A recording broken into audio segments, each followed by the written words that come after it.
plaster casts of men who died. Men who died, people who died in Pompeii mainly died asphyxiated. They fell on the floor, on the roads, trying to run away from Pompeii the 24th of August, but they died mainly, I told you, asphyxiated. Those bodies have been covered in ash because the first thing that came from the Vesuvio down to Pompeii was the ash. For the first 1-2 meters, Pompeii was covered in ash. This was very important because the ash got solid during the centuries. The body inside has been lost, and so we had the empty space, the mold. This mold was discovered by Giuseppe Fiorelli. Giuseppe Fiorelli has been really an important archaeologist because he was the first one who realized that under the layer of solid ash you got something empty. Instead of continue digging, because if you keep digging you lose the print left by the body. Is it clear? He just made channels, like little holes. He injected liquid plaster through those channels.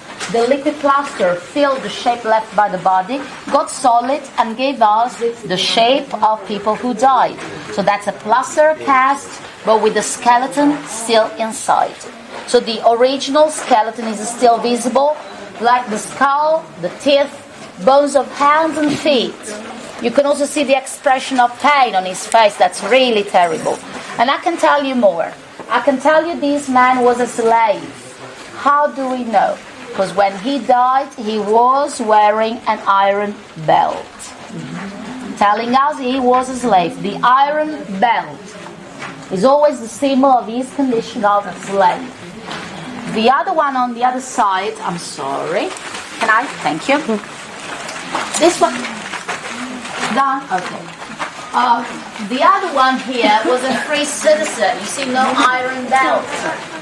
And he tried in the last moments of his life to protect his face with a mantle, with a pillow, with a cushion, with something in order not to breathe poisonous gas and vapors. Look at the position of the arms, like holding something. But unfortunately, everything was completely useless. And he died like many other people around. Okay, plaster cast. Look also at the affresco. Fresco, wet color onto the wet stucco.